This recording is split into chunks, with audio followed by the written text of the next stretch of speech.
3, 2. Ladies and gentlemen, today we have filmmaker Danny with us, and Danny will talk about a number of things. Danny will tell us how to make your videos viral. Danny will tell us how to make the editing faster and proper, and how to select your gear and equipment. I believe that's topics for today. Danny, tell us a little bit who you are, why do you do filmmaking? Yeah, I've been filmmaking my entire life. Picked up my first camera when I was 6. Okay. Ever since then. What are you shooting now? What kind of cameras do you have now? A Canon 60D. Okay. I don't Why really is that like. your I don't choice? like it at all. You don't like it? I'm trying to upgrade. What are you going? Do you think Sony mirrorless is something that you I'm really consider? impressed with the Sony. You know, at the end of the day, you want what the most bang for your buck price-wise. And I bought my Canon off of Craigslist a few months ago, it was a weird experience overall. The guy sold it to me way overpriced. Felt like a drug deal. We meet up in Penn Station, and it was warm and it was weird. It was weird. He had an eye patch, which I'm not even joking, and you know, so it was super sketchy. And from there, like I think I would say Sony. Okay. You know, from here on out. Danny, your videos are viral. How do you make them viral? What's special about? How do you make videos viral? So I had my first viral video happen back in June. That was overnight. Oddly enough, it wasn't one of my films, but this ties in later on. It was an animation I made. That went viral.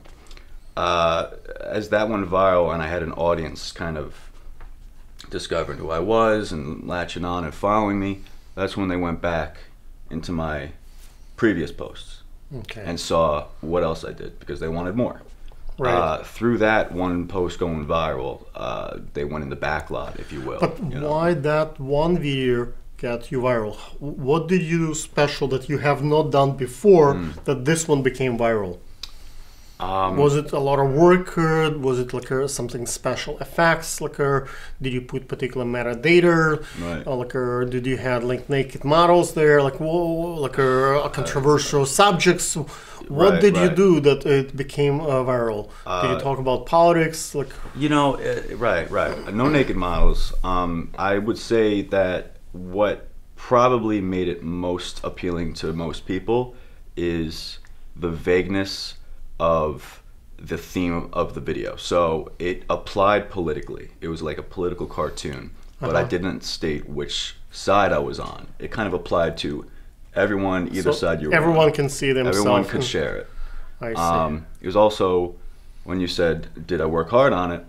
I put probably 20 minutes into this piece. So not always a lot of work translates to a viral effect. It had to be a vision. Short, something very simple can be viral. Straightforward. I'm working on another one right now that I think has potential to be the next viral one, whereas it's a bear and the background is, I deal with just plain colored backgrounds. So it's like easy to register, you watch it, 20-30 seconds, that's into the video. So simplicity sometimes helps. It's very simple, and just, you know, it's high production value because I have a good mic, and I think I'm pretty good. So that's that. Yeah. Okay. Let's talk about a little bit about how do you do your editing. Are you like a Premiere guy? Are you like what kind of systems do you use? Final Cut Pro. Yeah. Final Cut Pro. Okay. Why is that? Like, what's special about Final Cut in your mind? Why it's your choice? My dad used to work for Apple, so we just got all this software for free. When I was about 7 or 8, I was already working in iMovie for a year, and then my dad got fired from Apple. So it was. I'm sorry. Yeah, well, it was like a whole big thing. Whereas it's actually kind of funny. He's a clumsy guy, and he spilled coffee in one of the MacBook stores, and like it went into the hard drive and like fried the motherboard. So it was like you're gonna get fired at that point. Anyway, so transitioned over to Final Cut Pro, and then Final Cut Express, and then Final Cut Pro X in the recent years. I see. Yeah. So why? it works for me. I haven't run into any like problems. It does everything I want to do, but people think there's a limit to what you can do, but I haven't run into that. Okay. How do you recommend, let's say, someone looking for the filmmaker, someone like me, someone like you, like a Canelli, how do they select the right filmmaker? What do you recommend to look in a filmmaker when you make a selection process? You, one of us, you really know what to look in terms of like quality of equipment, experience, the numbers. What someone who is not a sophisticated filmmaker themselves, and they need to hire for the wedding or for the event or for the, let's say, their commercial, what should they look for? Honestly, my top priority when it comes to looking for who I'm going to hire is if you're personable or not. You could be good.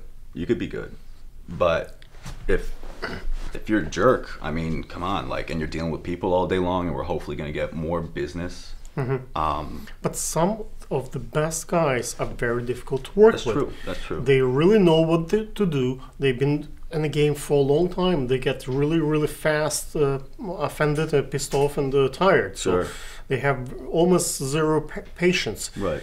And some people are very personable and nice and pleasant, but they really don't know what to do. That's true. That's true. At that point, I gotta make a decision. But say I were to hire one of those weird guys, for lack of a better word, I would probably have them just kind of focus on doing their job, and don't go overboard on the socializing aspect of things, because you want to come off as professional. You want to do this. You want to do that.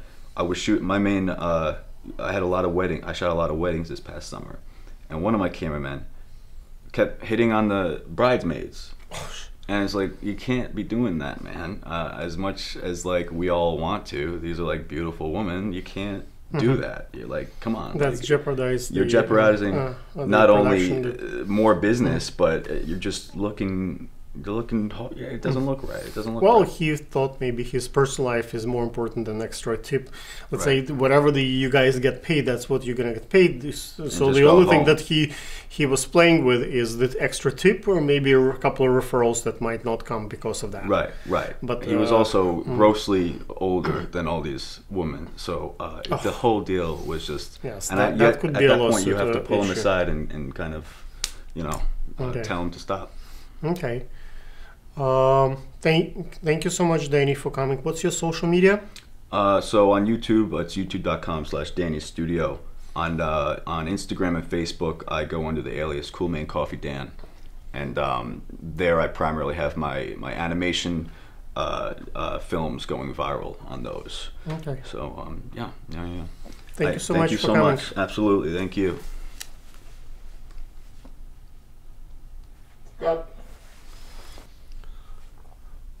As continuation, Danny brought a little surprise for us, and Danny would like to talk a little bit about his brand.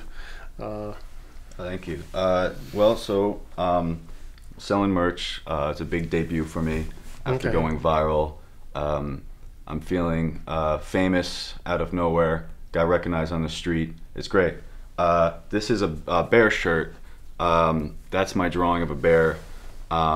This last one. Is that a black bear, or it's a brown bear? It's a grizzly? What kind of bear it is? Right. Well, I guess anatomically speaking, I didn't go for anything too realistic. That's just what I kind of think of a bear in my head. And then it comes in black if you want to. Okay, let me hold this one. Right. Comes in black as well. And I'm really proud of these. Bears are my favorite animal. So, and you think the bear market is coming for the stock market? I think this is the next Supreme logo.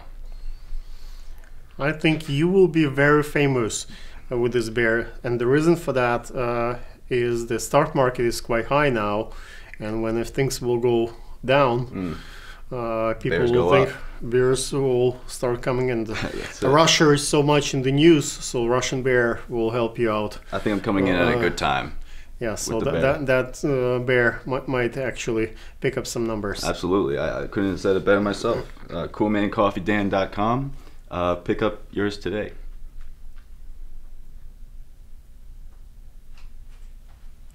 Oysters, 5 corporate purposes, 6 paradonut wet tweezers. In 5, 4, 3, 2. Ladies and gentlemen, Joe is a photographer and a good one. Let me introduce who is Joe, what does he do, and we have some answers for you. Joe, can you tell us a little bit about yourself? Sure. Thank you, Alex, for inviting me to My pleasure. to your show. Basically, I'm a photographer, but I like to label myself more as an image maker. I've been What's doing- the difference between image maker and a photographer, since we are already on the subject? The difference is I've taken myself already to a certain level in my photography where I'm becoming more of an artist instead of just collecting and capturing moments. I'm taking the image further. I see. Most of the artists, people who paint and draw, and at some point, once they learn professional how to be an artist, they kind of went to the photography. So you kind of reverse engineered from photography. You went towards the art. I see. Yeah. I kind of started off basically getting into image making because I started off in production and film, actually. I worked with the independent filmmaker, and we kind of mixed up, collaborated from there. Mm-hmm. But I ended up finding a love for photography on its own because I did want to do that. So that's where I sprung from there. But a lot of people know how to, let's say, take a basic video or take a basic picture. How they, after they learn the white balance, after they learn the basic camera setup and production, how to move from being a photographer to the artist? What's the steps they have to take? Well, I mean, I like to believe that everybody's an image maker, right? Everybody creates images, videos, whatever means it takes for you to deliver your message or whatever it is that you're trying to express. You take these images and you take them to a certain level, however it is. You're gonna obviously you're gonna get to the point where you have the best lenses, you're gonna have the camera that you wanted, but you're missing that one little X factor, which is how am I elevating it from capturing an image to express to a form of expression. So, and the best way to do it is really to step back and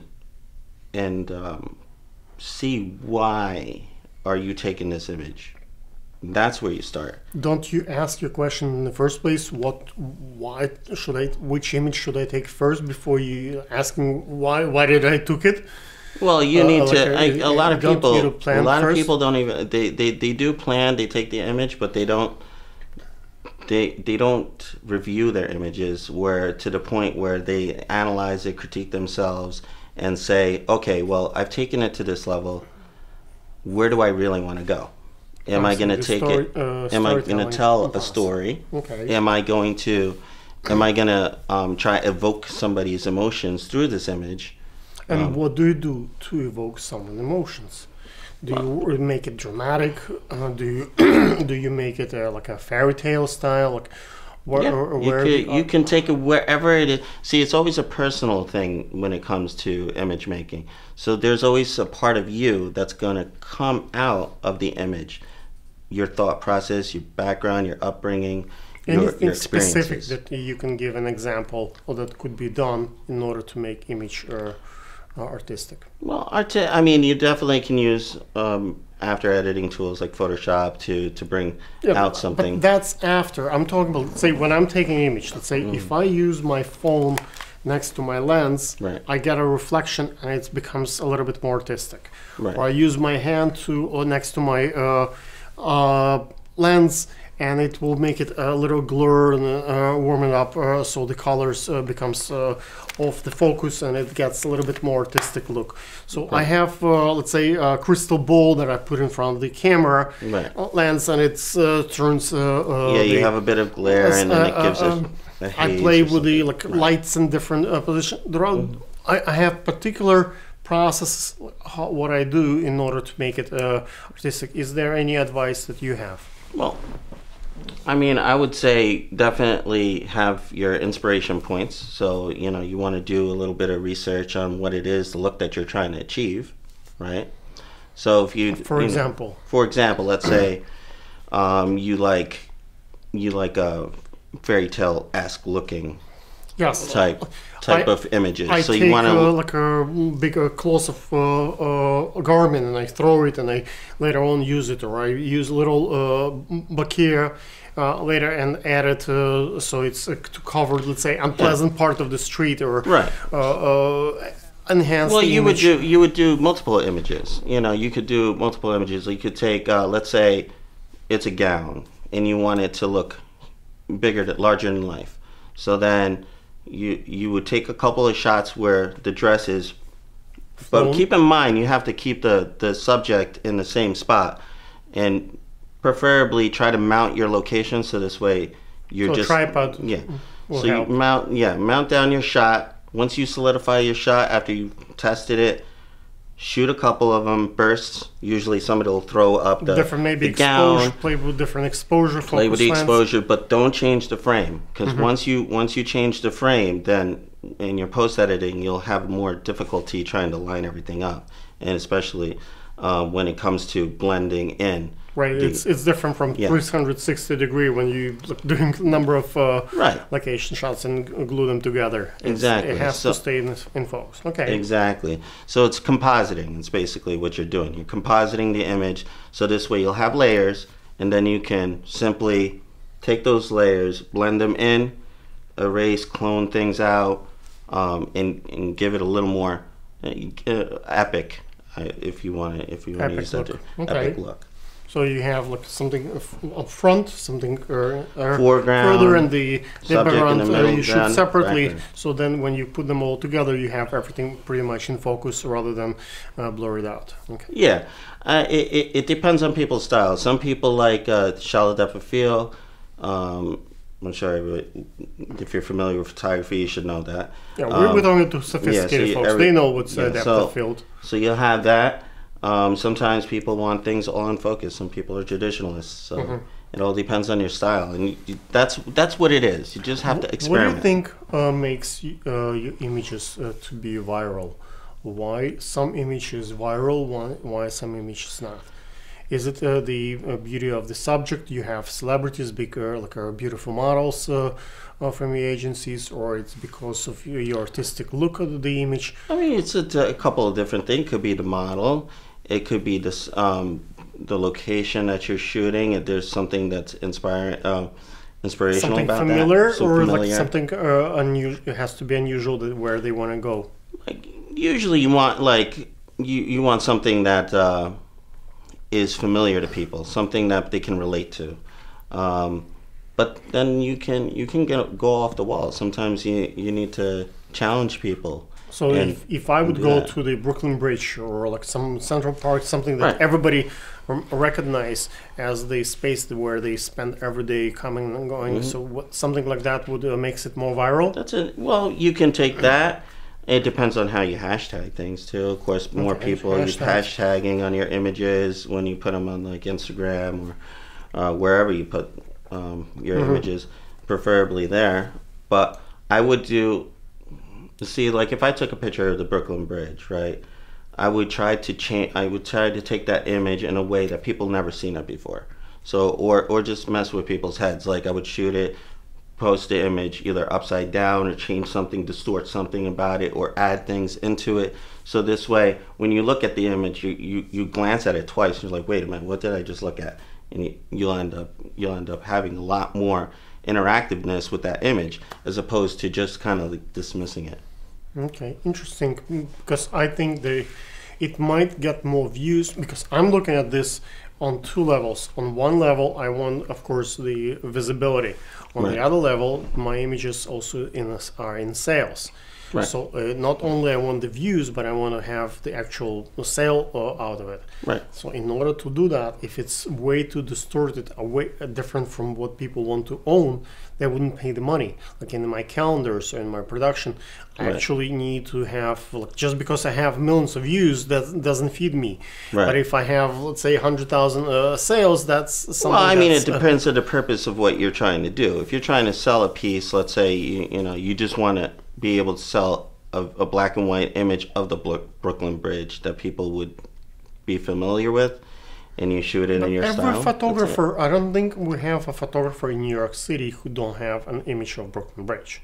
Right. All the tourists have it, obviously, and the photographers as well. Right. How do you distinguish yourself from thousands and thousands of people who took pictures of Brooklyn Bridge, that your image gets viral and everybody's using yours? Well, like I said, I mean, it's not a science. It's basically you just have to experiment with images. How are you going to take this? You're not going to take it straight on. You would never take an image straight on. You would do something different with it. You want to take it where you're shooting it at a bird's eye view, a low angle, changing, putting things in front of the images, throwing lights somewhere, or adding something odd inside But that frame. how do you choose what to add? Because you just mentioned so many options. Like I understand there are like limitless number of options. How do you select? Okay, this is more interesting and this is less interesting. How is there any priority? In the moment, you have to. It's just like when. Is there like a mathematical formula that okay, this, let's say, distortion gets me extra thousands of views, or and the, let's say, lower angle gets me so much more appeal? Like, is there like any numbers behind those options? No? I wouldn't say there's a formula. See, that's the thing. Like in my world, let's say, when I Right. do, let's say, modeling the calendars, for example, I know longer hair sells better, bigger boobs, a chest sells better, blonde gets more popular than brunette, and there are certain numbers just mathematically working and not. So I certainly kind of know what works, like what's not. Right. I mean, of course, if you're shooting a Brooklyn Bridge and you add you put a nude model in the middle of the bridge, I'm sure you're going to have a lot more views because of it. So it just depends on the. When I'm shooting not a model, when we're shooting a bridge, Right. What would be would be a good advice to make that picture stand out and be popular? Details, blurry, coming early in the morning. Let's say yeah. I mean, it's gonna be where you are, what time it is, what the lighting looks like. Is there an overcast? Is there no overcast? Is it an empty? Is it a busy time of the day? Is it a dead time of the day? Or there's few cars? Is there construction? Well, for example, as a wedding photographer, I can tell you most of the weddings don't take place at 5 o'clock in the morning or 5 o'clock at night when the best light is sunrise, sunset. Right. They usually take place 2, 3 o'clock at night when the sun is high. So all the shadows, over the ice and all that stuff. So we don't have that many options there. Right. You have to shoot when they're getting married. Right. So for that, do you use big strobe lights for that? Like, what's the solution there? Like, do you have a light assistant? I mean, you pretty much just said it already. I mean, it depends on what it is. If you're shooting, obviously, if it's darker, you're gonna need a light source, an external light source. If it's daytime, then you're gonna have to stop down so this way you can. Or stop up, so this way you can actually alleviate some of the harsh light. So, but this is something definitely your viewers already know. The only thing is that you might want to pop an external, not an onboard camera flash, but you want to have an assistant, somebody maybe to do a softbox, Right. and in New York City, extra person costs money. Not everybody in the wedding world wants to pay extra person a Right. body. Plus, extra person putting their feet on the ground like tripod, that's additional permit. So Right. we're talking about extra equipment, extra Oh, people, I mean- so it's all becomes a little bit more expensive production. So not every bride can afford, 3-4 people crew. Well, I mean, if you're working on a minimum budget, obviously, then you would have to bring the required equipment. If you need to shoot off, It's off a camera stronger yourself, light. Mhm. then you can get. You might not need as much pop as you think you do, because if you're going to be close to the subject anyway, there are external ones that you can attach up, and it can. I happen to, in the wedding, when let's say I do a wedding, I happen to always have some guest who wants to shoot the wedding, Right. and they always in front of me, and they always jumping and taking their pictures, and they. So unless Right. I Which don't is want rude. to, I don't want to fight them because Right. they are probably aunts, brother, sister, Yeah. someone close, and they love them and more than me. Right. So I kind of make them my friends, and I give them the reflectors, and I give them lights, and I give Right. them even my cameras. So I make them part of my crew rather than competing crew. That way, they are not in front of me, and they just helping to build my image. Oh, yeah, I mean, you have to be. You have to. Make the bridesmaids hold the lights. Make the groom. It becomes like a combination of a process for the. I mean, you're gonna have people that do that during photo shoots. Like even if they're not weddings, people are gonna want to take pictures and stuff like that. You just have to be be nice about it. That's all. You can't be a jerk. You have to be nice and understand this is a special moment. They just want to capture it, but then at the same time, you just have to let them But you understand. still have the that job to do. You have a job to do. They don't care, and when the they bride pay pays you, she wants to see good, proper images. She doesn't care what kind of obstacles you have. She wants at the minimum amount of money, the maximum amount of. Look, I've had brides where they've gone.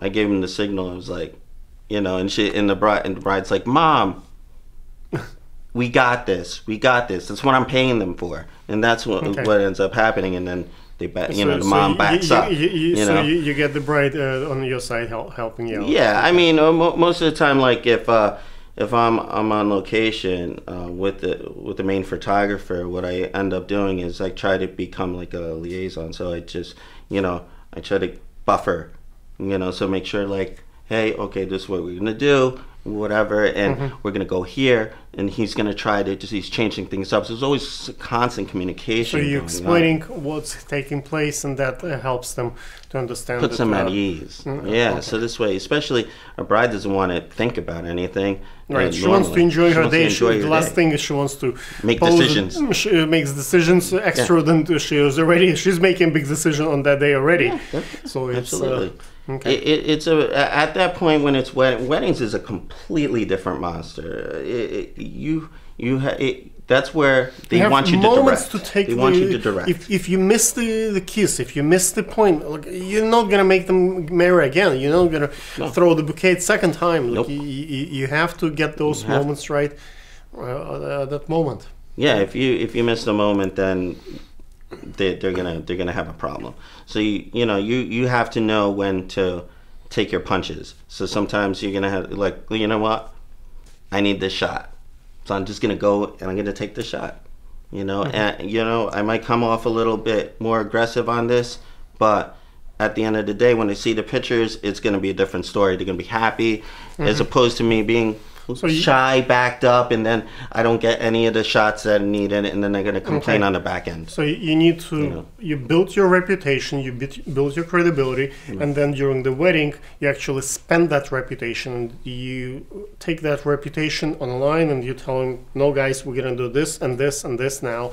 And sometimes you have to fight with a filmmaker, because the filmmaker also wants to direct their own line of video that they're doing. So the photographer has to step aside for them, and sometimes filmmaker. Absolutely. So both teams sometimes work together. Sometimes they're competing for the attention, especially if very limited. Well, they both have a job to do. right? They both are trying to accomplish the same thing, except one's trying to do Filmmaker thinks film. he's the most important guy in the production, and the photographer thinks that Right. he has the job to do. So if it's not the same crew, sometimes those team fight for the right moment. Yeah, no, I mean, I think it's important when it's a project like that, basically a client like that, you need to, Introduce even them. if you are not working for the same company, you need to communicate. You need to say, hey, introduce yourself. Okay, I'm the photographer. You know, you're the director of the video team. So let's talk about this. And this way, At the end of the day, it's limited amount of tips. So they're gonna give tip everybody equal, or they will just give someone who they like the most. So Right. you need to understand to know how to be favorite. You have to be respectful to people that you're going to work with. You know, you always have to have a professional. You need to be professional. You need to regard that person with respect. And they usually, on the normal, you end up with people that will play back with you. But if they don't, if they feel disrespected, then that's when their resistance comes in, and then it's not going to be a nice flow for that wedding. Right. You know, and the same thing happens with photo shoots and productions and stuff like that. You need to be communicating. Okay. I've done plenty of fashion shoots where I've come into it. I always felt that you need a little bit of arrogance in that sense. You need to come across a little bit of I know what I'm doing, and just follow my lead. Because if you coming as a nice guy, you actually pushed aside by the makeup and hair and the friends and all the family and the other folks, and your images don't stand out at the end. So you need to have a little bit of confidence in your lead, whether you're a filmmaker or a photographer on this side. Absolutely. When it comes to, especially, I've had a lot of experience in fashion shoots, and what I always find is important is you always have to establish who's the creative director on this. Who's the creative director? And then army goes down. Okay, so I've been on shoots where say, okay, this person's the creative director. So I'm like, okay, so he's gonna give me the resources. He's gonna tell me what his spreads are. I'm gonna know what shots I'm gonna take. He's gonna direct me as to completing this task. That is how you have to look at it. But some people throw the term creative director around like it's nothing. And then the floor manager doesn't listen to the person, and the gaffer doesn't know who is the creative director, and the designer has her own perception. And the stylist is throwing in her ideas and trying to control the situation, and then nobody's leading. So then everybody's trying to lead, but at the same time, it's so many visions. Exactly. So there's too many cooks, trying to execute the same different vision in their own way. So a lot of times, I've been in situations, I've been hired to do something. They tell me there's a creative director. There really is no creative director. The creative director has no idea what they're doing. Just like, I go, it's like usually like a cousin or a friend or and it's someone just like, they trust. Yeah. And then what happens is when it comes to the day of the shoot, it's chaos. But when you have somebody who's really organized and everybody report, and this is where the buck ends, and that's would be here's your call sheet.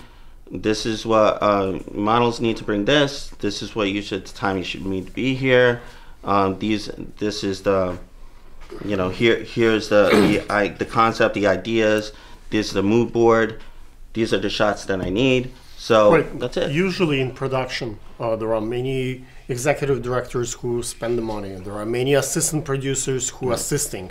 But there is only one producer, basically the one person that collects all the money, all the ideas, all the input, and from that particular person to his assist, through his floor manager, through his creative team, it's all get visualized, and he controls the makeup and hair people, and but it's still come down to one person. It's not usually like two partners or three, just one person. Comes down to one person, person, and if it's not the creative director, it's the photographer. So and it's funny to say that, because at the end of the day, if the shoot is not successful, the blame goes on the photographer. No matter what, it doesn't matter hair, makeup. It's always the photographer's fault if that image. Not the creative director. If there's no creative director.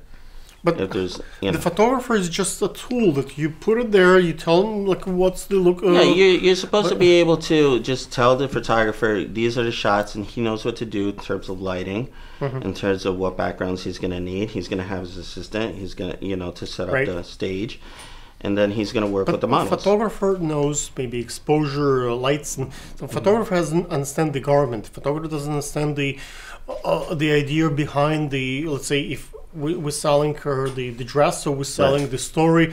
Photographer is just doing he wants to have a crystal clear image. He wants to have emotion. He wants to have. He looks artistic at the artistic part of the production. Right. Photographer does not really care how many items get sold, how many views done. Photographer cares for very few image quality.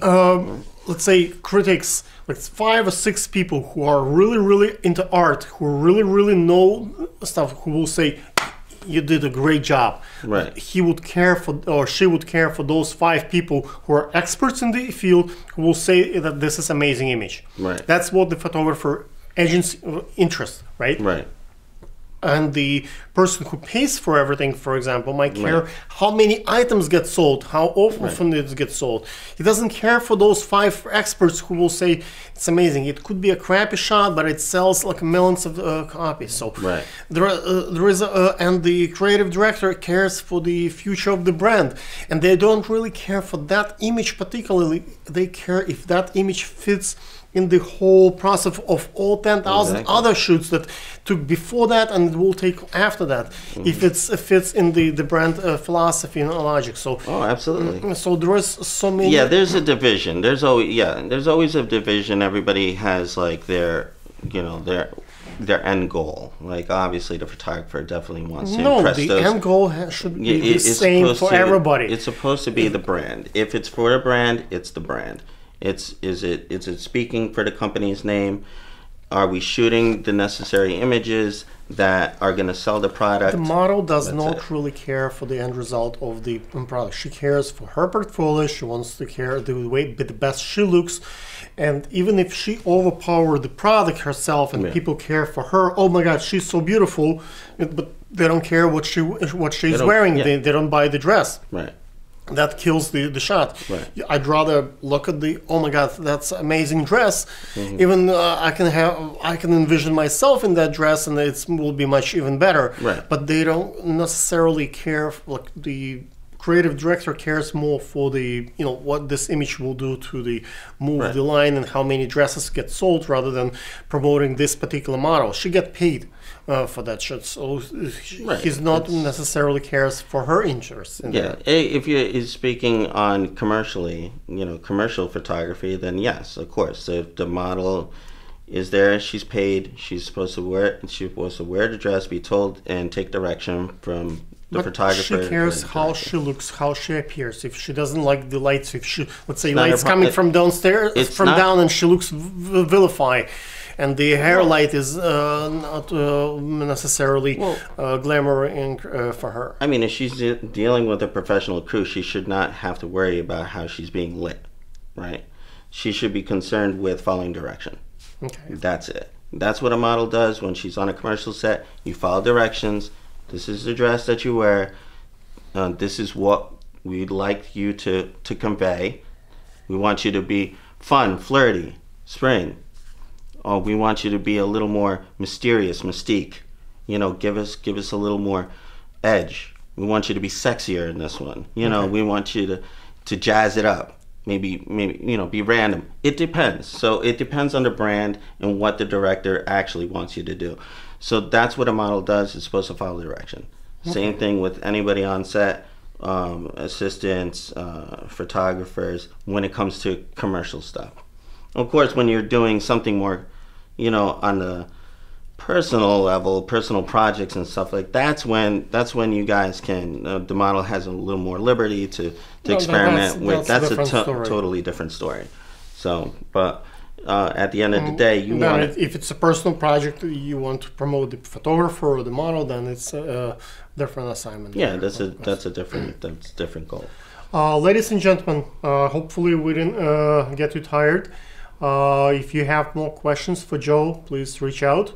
Joe, what's your social media? What's your Instagram? Well, you can find me at Joe Nunez 3000 on Instagram, and on my website is joenunezphoto.com. And that's pretty much it. Thank you so much for coming. Thank you, Alex. In 5, 4, 3, 2.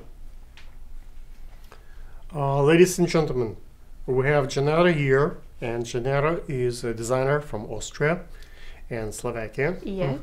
And Janara makes clothing for little kids. Let's hear a little bit about your brand and what you do. Okay. You want to show some of your designs? Yes, I bring a couple of products. They are I'm doing now from Christmas. And the name of brand is Aneta Kids. Let's show. Yes. Can you zoom in? Okay. Yes. And I just look for the color the kids will like. And I like the material. It's yeah. very soft. Is there like any special about this material? Yes, we do it from organic fabric. The Aneta Kids, and it's only from organic fabric. Where do you get those organic fabrics? It is a little bit like difficult to find for wholesales, because in the amount, big amount, it's not so much. Do you go to Italy for this? I buy it here. I buy it here in States, and I buy it online. We have still a couple of companies they do that, but original from the fabric is imported and is from India, Pakistan, and yeah, they do their. And the sewing done is here in the States? Yes, I do it by myself. Wow, it's a lot of work. Thank you. Yes, the whole idea about. Do you have a professional facility, or you do it at home? I'm doing it now. It is in my space, and I did my space especially for this kind of work. It is like a small facility, and I am in process for GOTS certification. It means those products will be in global textile organic standard.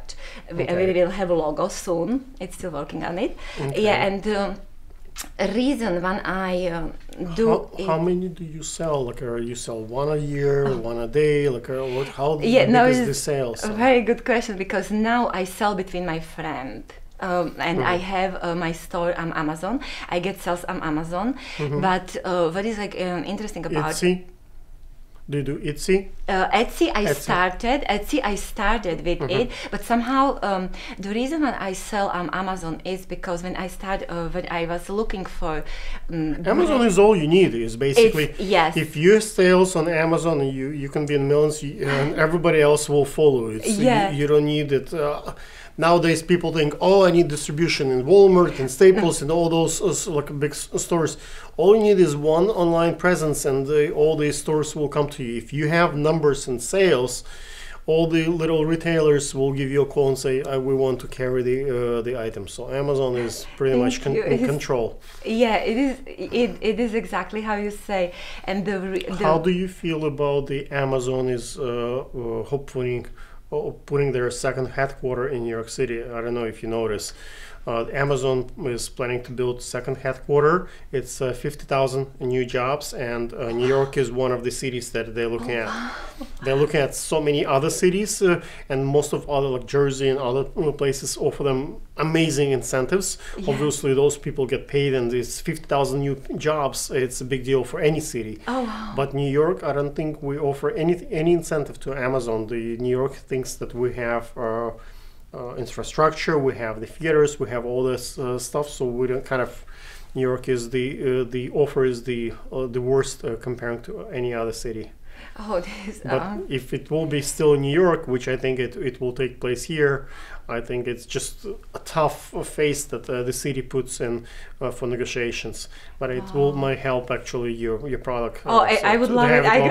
I get excited already. Yes, it will. So you can just walk into Amazon, show your product, and talk to the Amazon manager rather than just everything online communication like everybody else. Yeah, you know, that be helpful. This is amazing, because I will tell you, like, I was with Amazon almost like for 2 months, until I figured out how I wanna do that, because when you order from China or from India product, they already have a code or SKU. SKU, that's correct. And me as like manufacturer, you make your own SKUs. Yes, and they have platform template to make my own. I put all information, and it was amazing, because it's helped me as like manufacturer to put my own product with. But what are the numbers? Like, are you selling through your friends and family? Yes. What's the next step? How do you move, or after let's say so many friends of yours have kids. I have 2 kids. Someone else have a couple of kids. Like Joe has a couple of kids. Yes. But once you move out of this number of people that you know, how do you move forward? Oh, this is a very good question. Thank you. Because I don't feel now how I started. It starts from I want to be in contact with the customer. The original idea from Aneta Kids, and I will state on it, is for plus size kids as well, because it is gap between to have the comfortable and especially organic clothing for them. And how I want to do that, I just want to be in contact. I start to sell big sizes, but people don't understand the sizing, because sizing with Aneta Kids for plus size is a little bit different than and you have to check. How do you explain that? Because in Amazon, what's difficult is returns. My wife buys hundreds and hundreds of items, and then she returns 99% of them. Exactly. So, and if Chinese companies, they put their sizes, they're very tiny. Yes. And the Europe is different, and here in States is different. So how do you explain to your clients your sizing Thank strategy? you. This is very well as well, because this was confusing with my customer. Say, I want a 6, I bring 6, but I don't want it. This is too big. I say, this is different sizing. Okay, do you have like regular? I say, okay. Then I go and I made regular, because I have everything at home, and I did it. And the idea about it is like the sizing. What I would like to do is custom is very expensive. So how do you make it production in production numbers? So they look at your sizing chart and they can actually measure the child or look at and see what fits. Okay, I will explain. This is like product what we have, and what I have in my idea, and what is very like important to pay attention, to take your old garment, to take the pajama or whatever you have for your old kid, and measure between the sleeves. Okay. And this after you wash it. After you wash it, because otherwise it shrinks. And, but this is different. This is when you want to order this pajama, and then you don't know sizes for the big size, for the big size, like plus size kids, and then you just take the garment they have already, and they feel comfortable in it, and take the measurement, and our size it will be the measurements. You put your garment flat, and you measure, and it's explained there, and you find the one. But people don't pay attention to particular notes, because you have your own sizing, right? Yes. And I have my own sizing. Yes. So when they look at Amazon, they think it's all the same. How do you make it pop up so they actually know that your sizing is different from sizing by Chinese producers who make it also their own size, but it's much smaller? Yeah, this is right. I'm working with sizing and I'm pricing. I'm working with a small business solution and with Canva, and the people they have a business advisor, and they give me ideas, and we are going through it to find Canva, yes, and in Brooklyn. And they are amazing for the startup company and to solve all those issues you are not sure about it.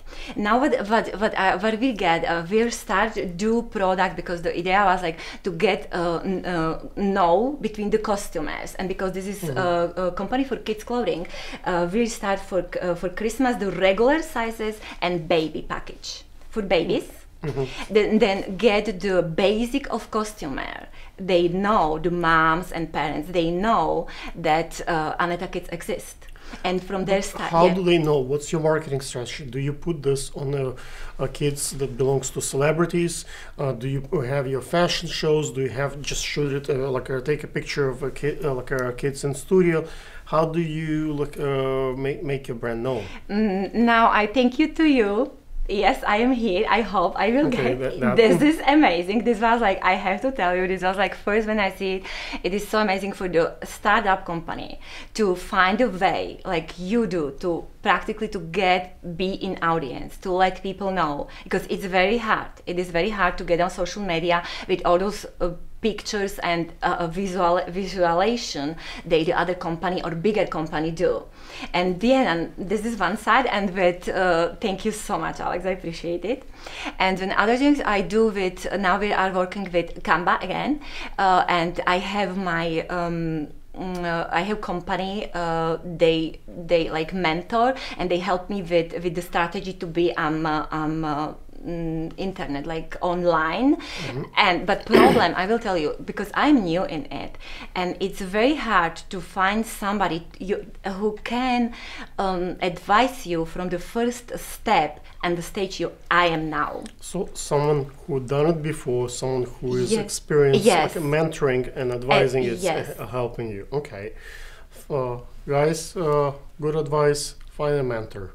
Find someone who knows what they're doing, and they can guide you so you don't make mistakes that others make, or you will make on your own. My next question to you is funding. Okay. How do you how long can you sustain with the current funds that you have? Like, do you have investors? Like, how do you plan to make it out of just a hobby and something that you please you and nice and cozy for you and your friends, to something larger and be acquired by Amazon or by bigger firms for that matter? Yeah, this is a good question as well. From now, I do it from mine pocket money, and I get financial help from startup from Action. This is company. They help me with to buy the everything what I need, like machine, the special machine. I have industry sewing machine for the fabric. What's the percentage of the company you would have to give them up? It is like I don't know in percentage. Okay. It's like. Are they like sharks? They take a substantial part of the business, or are they just doing this? No, they just I just have to. They like angels, and they're just helping you. Yeah, I have to pay it back with some like percentage. With Okay. Yes, in a couple of years, and yeah. Okay. Yes. But But they're it not is. taking equity position in the firm. Yes. They do also. But I don't understand what they. One thing is when you borrow the money for the business and pay the money maybe with some interest, and they don't have any part of the company. No, they don't have any part. The other way is if, let's say, you invite me and say, Alex, now you own 50% of it. We help me out, but later on we're partners forever. So that's a different story. Equity versus just debt. No, just I have it and I pay him so much, but back. But I would like to have somebody who see like me and can help me with the other part, because of everything that I know, it's about the fashion and the other part of business I am now learning. It is everything, but it's new for me. And for this, I have Canva and Small Business Solution. And this is the way how they help me and the small business start up to build the brand. Let's tell the audience one more time what's the social media. Aneta Kids. You can find me on Facebook, Instagram, and Twitter. It's Aneta Kids, and Amazon, anetakids.com. As well as anetakids.com as a website. Please send us email, suggestion, or whatever you think it's gonna help to build the company or something.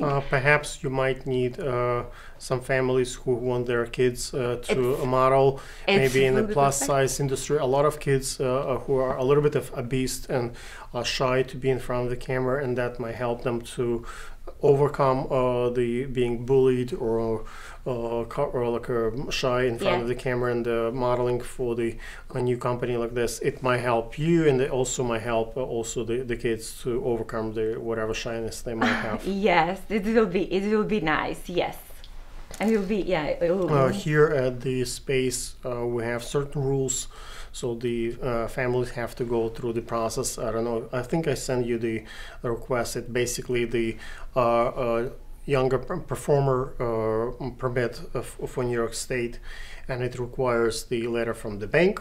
It requires a letter from the doctor for the child. It requires a letter from the school, and it requires a letter of the production team. So once you have those 4 documents, and both parents agree, then you send it to the state. It allows a child to be on film maximum 15 days a year, and no more than 3 hours a day. But it's any commercial or union production have pretty much the same requirements, and it's all free. Wow. The government, the state doesn't charge anything for that. It just I done it for my children, and it's a process that families have to go through in order to appear here.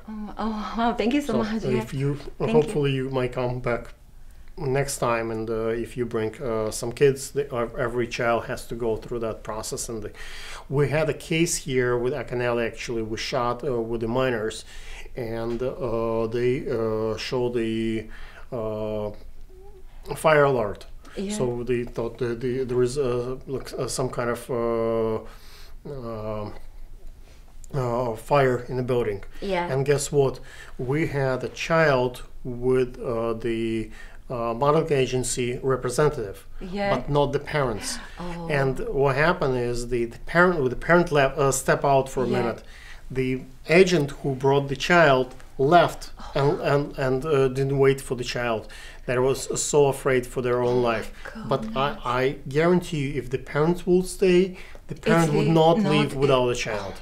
So we require the parent has to be with the child at all times, because the agent might leave, but the parent would not leave the child. Yeah. So that's the requirements. Oh wow, this yeah. Ladies and gentlemen, Aneta, kids, if you have more questions, where to order, you can see the subtitles with all the information. Thank you. Thank you so much, Alex.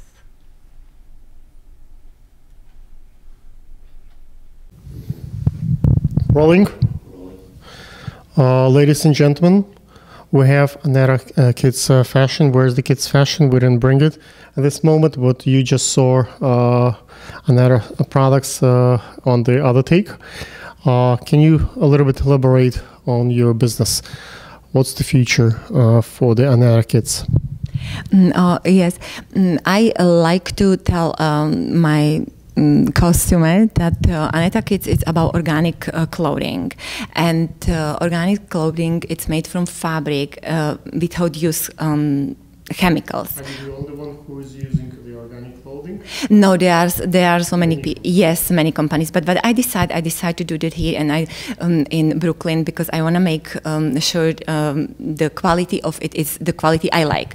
The future from the Aneta Kids, it's become too big company to have as much as possible customer. They use our product because they feel safe, they feel purity of the fabric, and they feel comfortable in it. The mother and the parents and who purchase our product, they know those products are made from fabric, that it's healthy, and they can not harm the skin from the child, from the kids, and love it when they buy it for them. When people store organic clothing, is there any particular way how to store it properly? Usually, what I mean by this, I happen to buy a lot of clothing directly from China, and even if I buy it from the store, I know it comes from China. And in Asia, there are certain bugs that live in the clothing. And before we put anything on our kids, we put it in the washing machine. Actually, not like a dry cleaner, and it really heat kills the bacteria, heat kills those bugs. And is there anything specific bacteria that lives in organic clothes that would not live, for, let's say, in a regular cloth? What is specific about it? It does everything, like all the clothing that is sold with, certified with GOTS. It means organization, a global organization, textile organization. It's guarantee that it's not chemical, and then everything what you say, it's in rules. Because I am now in process of certification facility, and the inspection, they make sure it's not chemical around it, and it's property stored without harmful. Is there any insurance? Let's say if my kids are allergic to particular chemicals or particular products, and I buy a product and the kids still have allergy, is there anything that protects you in terms of lawsuit or from the parents who have those kind of kids who have allergies from everything? They might get allergy for something else, but they might think it's allergy from that clothing. Is there anything in place to ensure that the process is safe? Yes, it is, because how I say before, GOTS certification guarantee not chemical, not even in the fabric, not even in thread, but I am using, and you can send it to the laboratory to find out. Yes, a lot of companies can promise and explain that we're doing the GOT certification, and then let's say someone who works in the factory will put something else in the clothing. I would buy, let's say, from Amazon, for example, clothes, and I think it's Nike, it's original one. Guess when I buy it online, and it comes, I see the material is different from what the company advertising. My question is there anything that you have that makes sure that it's actually what it is? Rather than, are you putting in each package its own yourself, or you have the video cameras protecting, making sure that it's original and real work? What kind of measurements you have to make sure it's real? This is a very good question, but I would like to say it's when we are all companies they will have this certification with guarantee for it. This is guarantee. You have the ethical companies, and you have law, you have to follow it. It means it's not kids library. They cannot work it, and there is like particular rules for worker, and this is really guaranteed that it cannot happen. Like somebody put, because when I send it on Amazon, I did it a package in my company, and I am sure that when it is packaged in the original, it's nothing coming inside.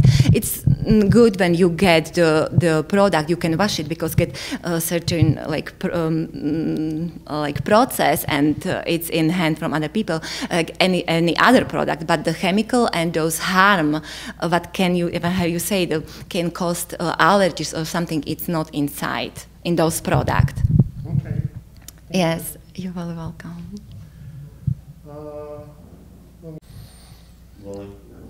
Take two, kids' clothing. Let's talk about the safety measurements. What do you do specifically to protect your kids' clients when they buy clothes from you? Usually when I buy clothes, or when my wife buys something online, or it comes directly from China, or we buy it in stores, and it can be there on White House for years. It could some kind of bugs from Asia could be living in the clothes. And when we open the package, even at home, and then we wash it and dry it before we put it on our kids, it's still those bugs can get out of the box and stay in our apartment, our place. What are specific measurements you do to make sure that those things not happening and the kids use the organic clothes as it's supposed to be? I think you can now purchase for your kids by Aneta Kids, because I would guarantee that everything that it's sending and it's buying by Aneta Kids, it without chemical, it's 100% guaranteed that it's organic. It means kids, they have. You test the material, you make sure it's. Yes, I did. Organic. Yes, I did everything by myself. I did pattern. I did cut it by myself. I do grading the pattern to the sizes as well. I do them. I'm sewing them and package together. It's me. The all product you get from Aneta Kids. It guarantee it's not going to the stores. It's not going somewhere else. It's 100% guarantee that kids with allergy and sensitive skin get the product. Can you send your product for the testing, so to have this third party check on it, so it's actually organic materials? Sometimes they promise that it's organic and it will come as a normal clothing, and they just use it as a label to sell more items. Yeah, for this I have, I'm a very good friend with GOTS president here for North America, and all those supplier I get from the list from GOTS, and it is guaranteed that they have label that the thread is 100% organic. And what is the difference between, when you look for thread, like the regular thread is like for, How do you check if it's that kind of material or not? Is there like a third-party test that can be? You can, yeah, you can send it, but for now, what I am focused at, it's get from the companies. They get 100% guarantee it is, because I don't want to take chance that the product from Aneta Kids get any fabric from any other site. You probably have some insurance protecting you in case of lawsuits. Yes, definitely. Yes, yes, definitely. Thank you, guys. Ladies and gentlemen, this is continuation in the loft studio of the conversation that we had at the talk show room. We still have here Joe helping us with photography and filmmaking tips. Joe, what is the process before you stepping in the studio, and what do you do? Or how do you set up the mood so what you produce has the most value? Well, typically I like to make sure that I'm on the same page with the production crew, whoever the producer is or whoever the creative director is. On some occasions, it's just producer, photographer straight on. So then I just make sure that there's a mood board, there's a clear vision, there's scheduled times, a call sheet, that all the information is there and ready, so that this way when hair and makeup team, they arrive, the models are there on time. I'm particular about being on time. Like, I'm always early, never late. So I expect the same thing out of my crew. And there's just a level of professionalism that you have to have before you go into any shoot. And no matter what it is, if it's not you, if it's you're working for a client, you're working for yourself, that attitude should always be consistent. So it doesn't matter if you're doing a shoot for yourself because it's a hobby, or you're doing a shoot with a client. You should always anticipate the worst thing, and so this way. What do you do specifically to anticipate the worst thing? Well, basically, make sure extra memory card, extra batteries, backdrops, things that might not be there for you to execute your job, right? So let's say you do your wedding shot. Let's say the location is not available. Do you have a backup location? It depends on if it's. The permit doesn't come through, or you should always have a backup plan. You should, sometimes things don't work out. Cameras, you have extra. 2 cameras, additional stuff. People who shoot for you. Mm-hmm. Well, usually I don't necessarily run into those issues. The only times that I do, well, models get sick. MUAs get sick. A lot of times I'll tell the models to if I'm controlling that aspect of it, it's always bring a kit, because you might have to do your own makeup if the makeup team doesn't show up or hair doesn't show up. We have something usually at the studio. We'll have some kind of makeup kit or hair kit just in case that team doesn't show up. But also making sure that the people on the crew understand the final product. So this way you're all on the same page and people stay in their lane, if that makes sense. So, you know, for example, you control people who work for you should be staying in their own lane, but you as a producer in that sense, kind of you step in different directions. You're a makeup person, you're a hair person, you're a photographer, you're a stylist. You are way more than just being a photographer in that sense, right? Yeah, you have to always look. Even hair and makeup team, they always have to prepare themselves because it's your work that's coming out, right? So you want to make sure that it's represented well. You want to always be prepared for the worst. Right, so I even had a good friend of mine who was a stylist that had to step in as a photographer because the photographer just, you know, so you need to know the gaffing, you need to know the light. It's helpful. It's helpful if you do. So this way you're not so locked into this like, okay, well, I'm just gonna do my job and hey, that's not my problem. You know, yeah. Usually, that's the whole essence of working as a team. You work as a team to execute the best product, right? What were you going to say? Can you shut it for a second? Yeah. Ladies and gentlemen, take 3. Joe, filmmaker, photographer, have some thoughts that he can share with you how to make your videos and how to make your pictures better. So where it all starts. Well, I mean, I think where we left off is basically a production and making sure how to make it go smoothly. Yes.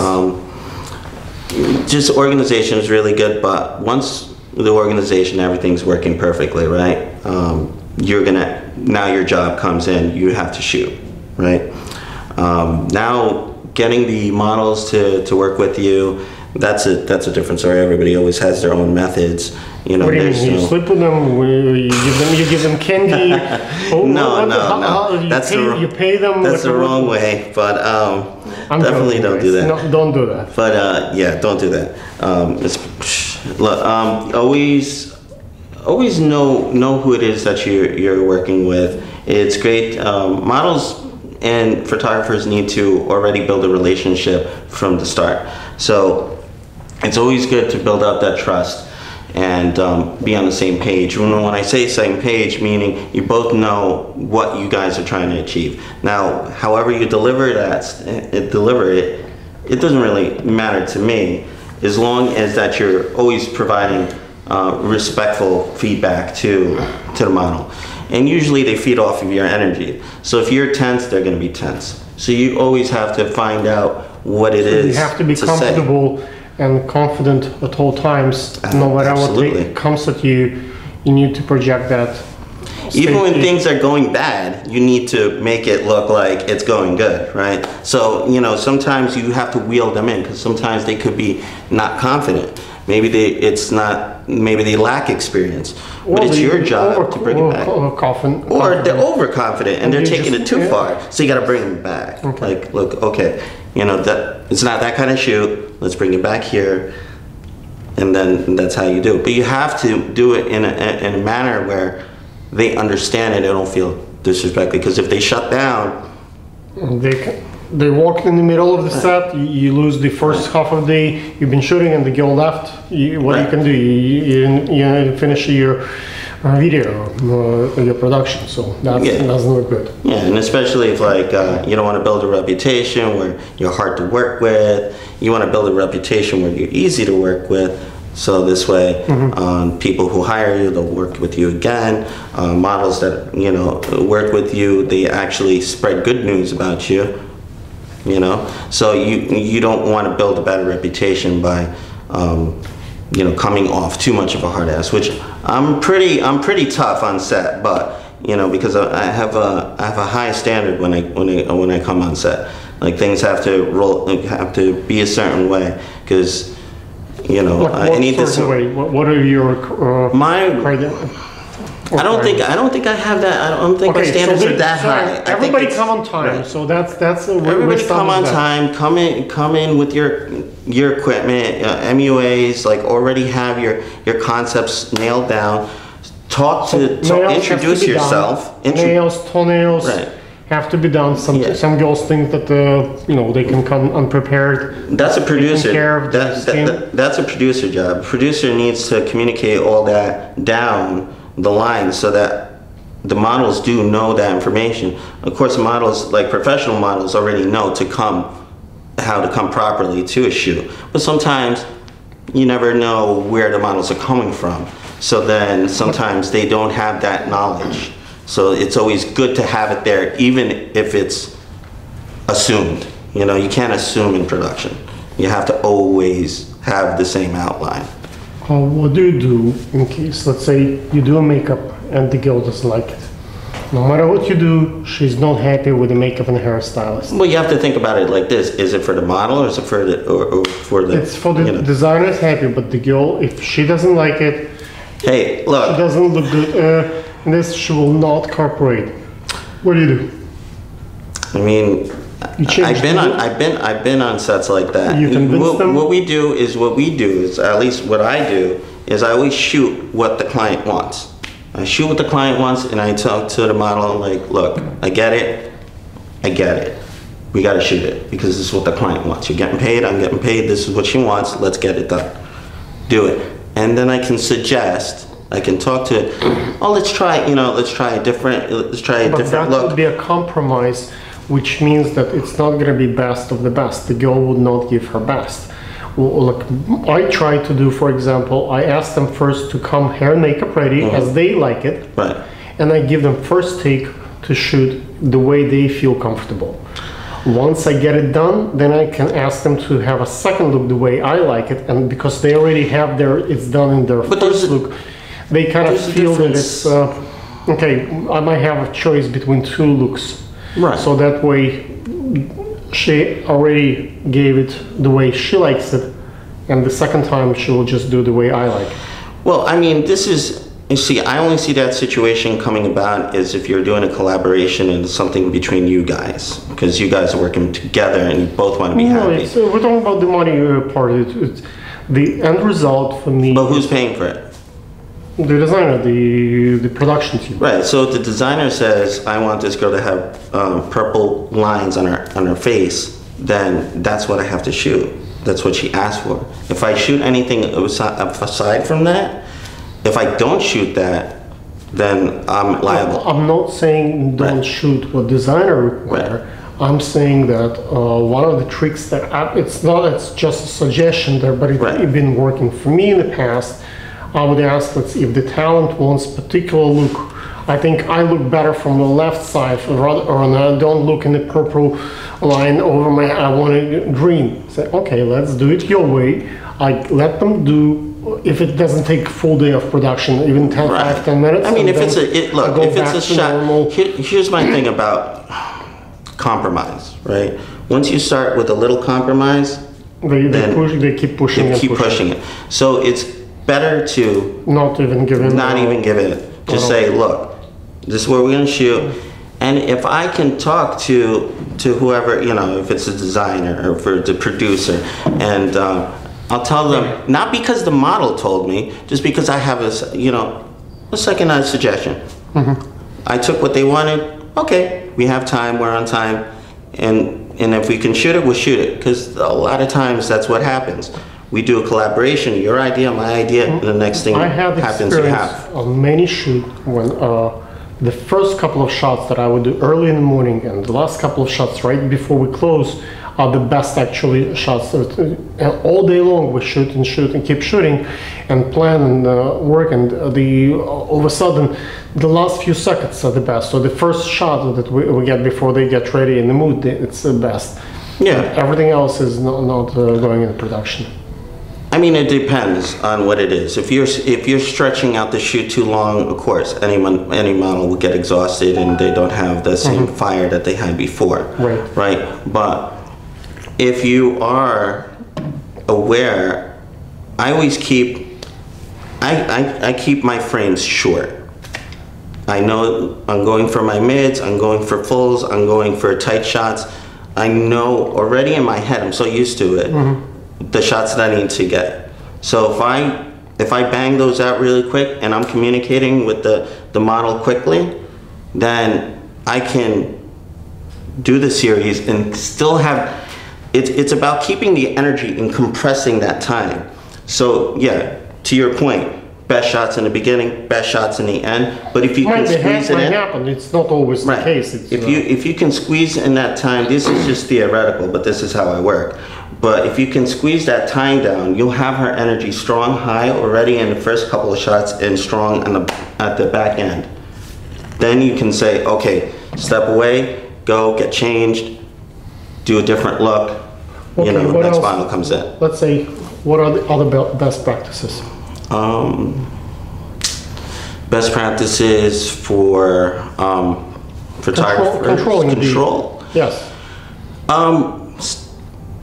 Always communicate. Always keep yourself open, okay, knowing what's going on, being aware. Your lead model doesn't show up. What do? You call you cancel the shoot. Normally you want to have a backup. You want to have a backup. You know, somebody who is already on set. We usually want to have that backup already there. So in the event, the worst thing could happen is you have extra footage, right? So it's better to have more than less. Okay. So, you know, if you have the main one and you have a backup, you shoot with the main doesn't show up, you have the backup, boom, you're fine. Okay. You know, same thing, equipment wise, just double basically. Yeah, you always want to have a backup person, because if you're only basing it around one model, then you're setting yourself up for failure. That's how I see it. If you know, you need particular look, let's say you have a budget, let's say $1,000. You can have 2 mediocre girls at $500, or you can have one girl at the $1,000, and obviously the designer wants someone worth $5,000. So if you negotiate someone from $5,000 to $1,000, and she doesn't show up, what do? I mean, but you have the backup, right? Yeah, I mean, I always suggest to have a backup, but sometimes the client wants to do what they want to do. They only want that person. They don't want to shoot anybody else, and then there's nothing you can do. You just reschedule. You know, you just reschedule, do another time, see what the problem is. If it's something that's reasonable, you know, she gets into an accident. What are you going to do? Okay. You know. Yes, reasonable things, but if it's not, then why would you want to work with that person again when they're free anyway? Okay. So there's a level of professionalism that you have to have. Okay, let's look at the wedding situation. You have a wedding and your crew doesn't show up, or late. You're never hired again. We're not talking about hiring again, that's after. How you handle this wedding? You have that date, like they have the car accident, they have whatever, the better job, they jump, you know, some people keep their gentleman word, some people just, if they have a better gig on that day, instead of assisting you and they can be a lead on the other wedding, they take that. Well, I mean, I've had situations where, you know, a lead photographer couldn't do the wedding. So we always have second photographers, and the second photographers are always pretty much ready to be a lead.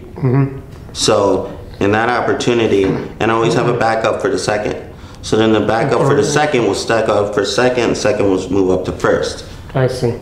And then all it is communication with the bride and groom. Hey, look. And usually those folks put a little bit more effort to make it their best and wedding actually come out even better. Absolutely. And you know, for the lead guy, it's just another day on the field. For the second guy, it's to shine. And that's his moment. That's his moment to step in and say, hey, look, I'm here. Whatever you guys want, I'll take care of it. I have you, right? Okay. And putting the client at ease is a perfect thing. So, you know, if you can, I worked in, I always have customer service. You take a couple of drinks with them, like you gotta talk to them. You gotta talk to them, like, you know, tell them, put them at ease by just speaking to them on their level, making sure, whatever it is. If they're worried about it, you know, then you just have to make sure that you lead them the way. That's all. He said, nothing's changed. We're still gonna take great photos. Let's just move on with your day. That's it. And usually I would say 99% of the time, it's not a problem. Okay. As long as you exude the confidence, then they'll trust you. But if you look nervous, Yes. right. Ladies and gentlemen, if you have more requests for tips about wedding photography and fashion photography, Joe hopefully will be back. Yes. Cut? Should it be like we're drinking or something? No, we're fine. Ladies and gentlemen, let me introduce the MC. Absolutely. Who will tell us a little bit how to become MC. That's right. How to become MC? Well, it all starts with, like, it starts in your heart. You know, you got to really know this is what you want. It's a crowd. It has a lot to do with crowd control. You got to How do you deal control with, the crowd? because we all got it's the psychology of everyone. You know, everyone likes to hear good music. They like to be entertained. People like to laugh. So sometimes, like, you know, if situations happen, you gotta be able to break the ice. You know what I mean? Like, impressions matter. How do you break ice? It starts with a joke. You know, it's the first seconds really that matter the most. You know, like impressions. If you start with a joke, they look at you as a clown, they look at you easy. But if you want to build credibility, you want to look like a little bit more Absolutely. someone to look up and someone serious, someone who has something to say. Yeah, I'm not gonna automatically. So MC is not necessarily the comedian, Right. in that sense. What's the set apart MC from the comedian? The set apart, you just got to be really devoted. The energy matters a lot Do you too. have to be authoritative? Do you have to be someone with a reputation, with a name?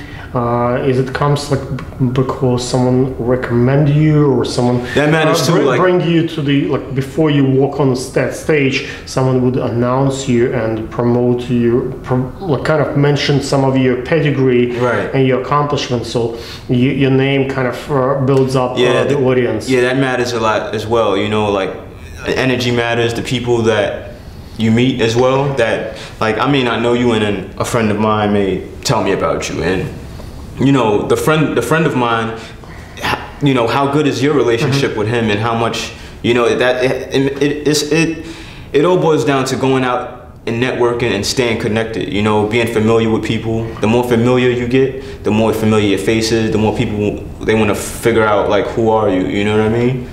Okay, but how to network? How to basically? Okay, you done a couple of events. You manage a couple of parties for your friends. A lot of us done those things. How do you move from some free gigs on the side for on a friendly base when they know you to the getting a phone call and say, "Here, sir, there is $1,000. Would you please be the MC for the night?" Exactly. That's a great question. Why would you be asked? Like, you have a major following. That's a great you question. You have like a particular energy. Or you bring something to the table. Energy matters, number one, but it all starts with, you know, like you said, you know, for you to actually get like a gig booked or anything like that, you have to show people the potential. You can't let them. You're selling tickets, like, basically. Yeah. If you're selling tickets, you bring in people. If this person comes to be MC, the audience will be packed and everything. They gotta like you too. sold. They gotta like you as an MC. They gotta like you. You know, like you. if they feel like, you know, you're full of shit, you're just lying, and you just, you know, they're just gonna they're gonna drink with their girlfriend or whatever and just leave you alone. You know, like. But in the regular crowd, they catch on to the truth. And when you just be yourself and you let the energy, you know. How do you deal with the difficult situations?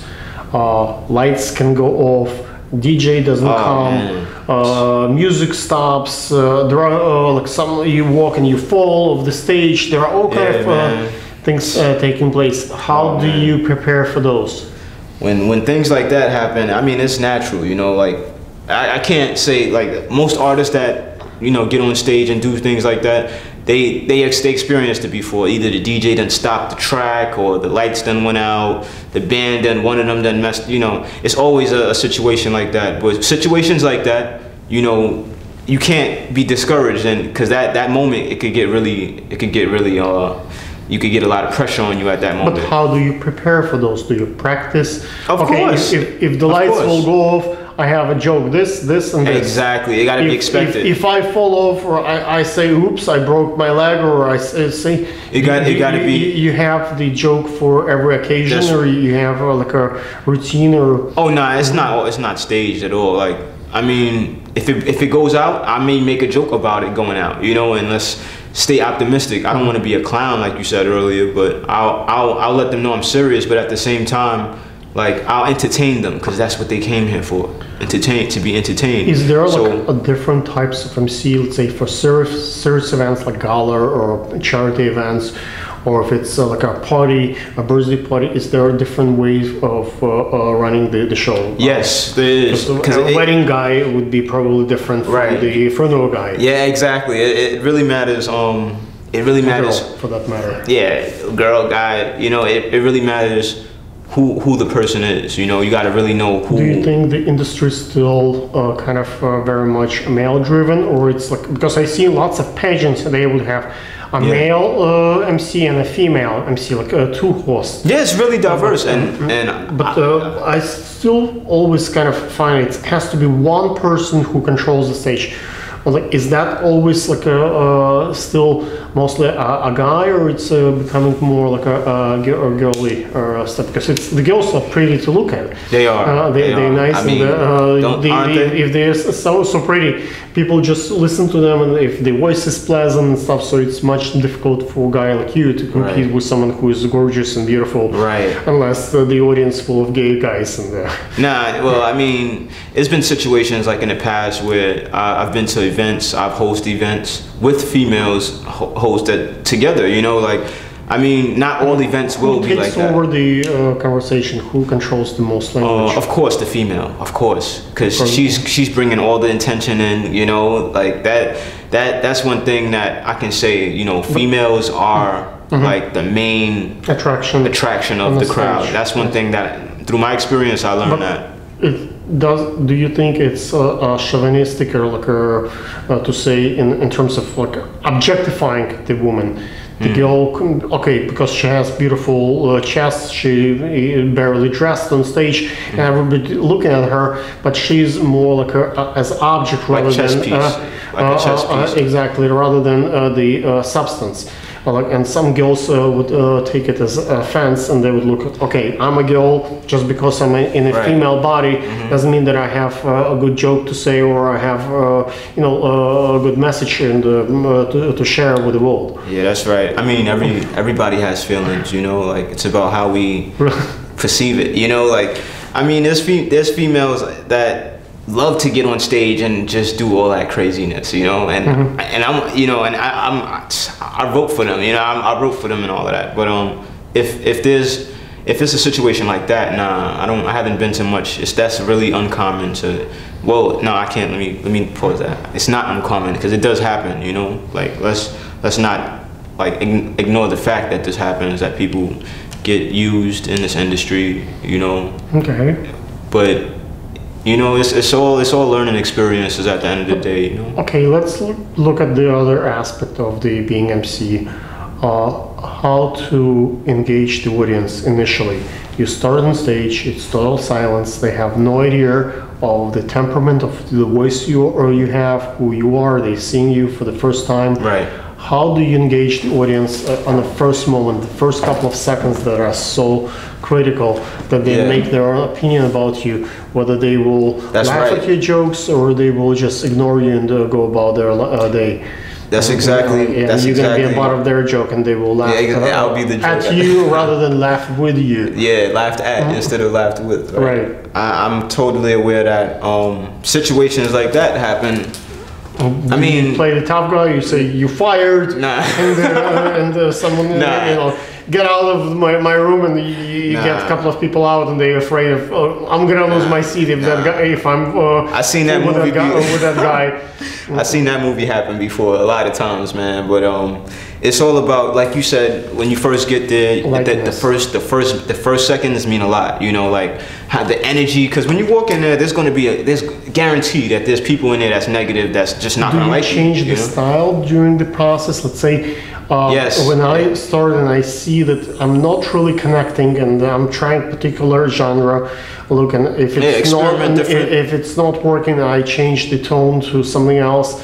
Do you change the different style of course, you got the whole temperature of the event. I mean, if you feel it's going down and it's like, all right, people, they rocking with me, but they not, you know, I feel like there's something that I'm not doing right. You know what? Let me grab this mic. Let me try something. I got an idea, you know, and then one thing, it's like a domino effect. One thing leads on to another. So you have a couple of things up your sleeve to surprise them and get them engaged. Yeah. I mean, it's always good to have things loaded, but I like to do it naturally. You know, I like.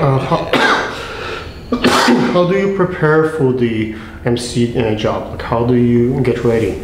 You sit down, write some notes, and you practice in your head. Like, yes, that's the thing. Rest for a while. What do you do? Yeah, sometimes I sit alone and I think about, you know, the event momentarily, as if it was happening right now. You know, like I could see myself walking in. You imagine how these things will play out. And, yes. And you play different scenarios. Kind of predictable, you know. You could kind of predict it, especially if you know some people that's going to be there.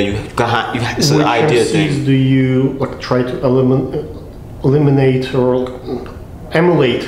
Like, do you have any good example in front of you that you try to follow their footsteps, or they have a good practice and technology that you like?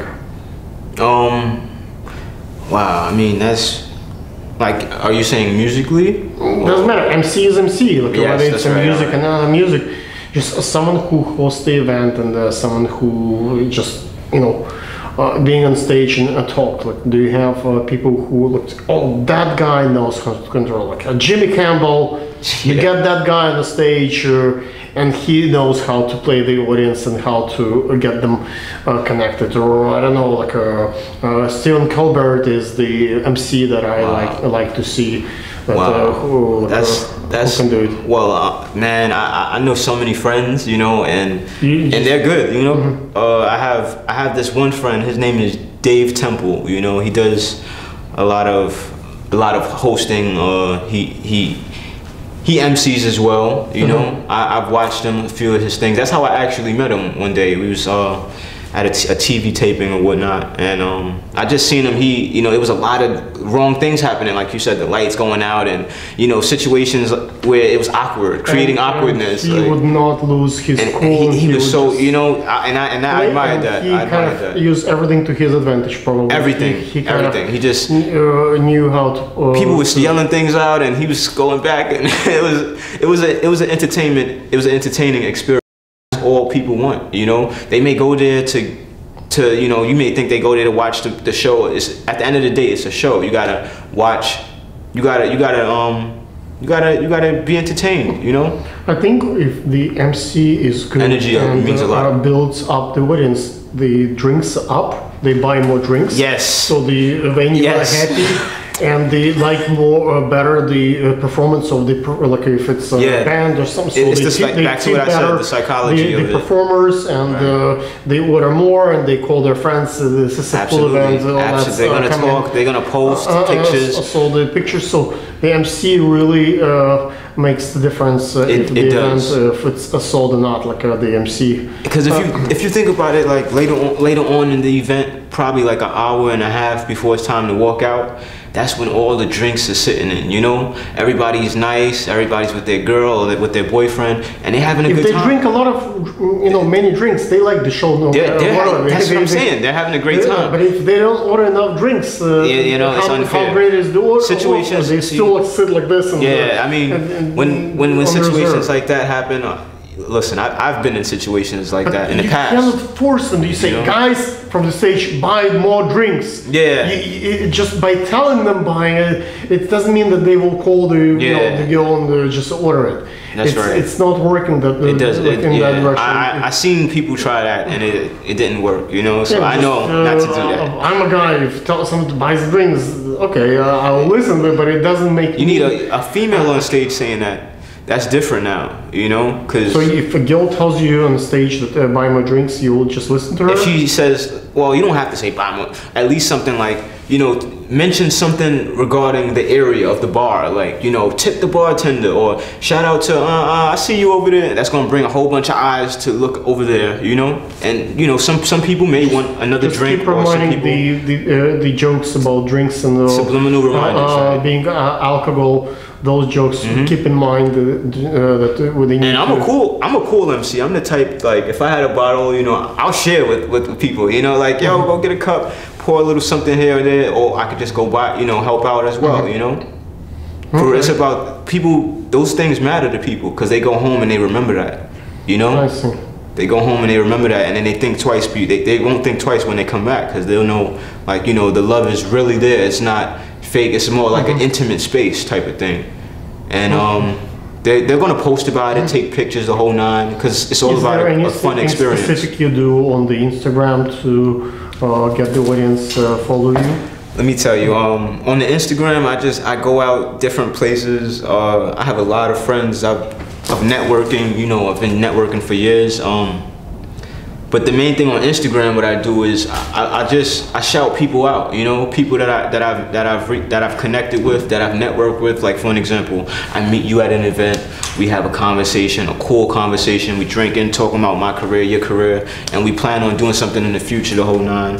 All right, cool. You know, I pull my phone out one time and like take a quick 20-second video shouting you out, or a selfie. So I take more selfies than videos, but you know, I meet a lot of females. You know, like, I mean, listen, in this industry, it's you meet a lot of cool people. You know, and my thing is I like to document these experiences because, you know, ain't no telling what could happen. Like, you know, that person or me, you know, I like to share. They can become famous one day. That's right. And maybe that one day could come much sooner than you expect, and you will have that video. Yeah, just to look back at, like, yeah, wow, you know, it was good meeting that dude. All right, cool, you know. But it's always good to document, like, good experiences, especially if we're dealing with entertainment, you know. Okay. So I do that a lot on Instagram, Facebook. I network a lot, but I used to not document it and put it up. I used to just say, you know what, forget the camera. I'ma just do it. You know, it is what it is. But I learned I learned it's like an actual domino effect behind it, because when you do that, you have like you know, a whole network of different people that see that. You know, and then it's like they see that you're consistent. You know, the more consistency works. When they see how consistent you are, it brings them to you. Like, you know, they'll see that, you know, you're not just somebody just waiting for an opportunity. You're actually going out there and you're doing this, you're doing that, movie set, music, whatever it is, but you're active. You're not just waiting and being lazy, dependent on someone to get something done, because this is New York City. You know, you got to get it. You got to get it one way or another, man. But that's one of my main things. What's your Instagram? My Instagram is TEAM, as in team, and Mixon, Team Mixon, MIXSON. TEAM MIXSON. Is that the main way of your social media, your Facebook? Oh, Facebook. Facebook. My name. What else do you? On Facebook, my name is MC. MC. My first name is MC, and my last name is Mixon. MIXSON. My government name is Derek J. Mixon II, but my last name is that's my actual name. You know, if people never knew. Ladies and gentlemen, if you'd like us to bring you more MC folks and from this gentleman maybe more advice, absolutely, please, reach out to us. And you heard the Instagram. Absolutely, it's always been an honor with you, Alexander Gurman. Let's definitely make some history. All right. All right. Peace. Mix.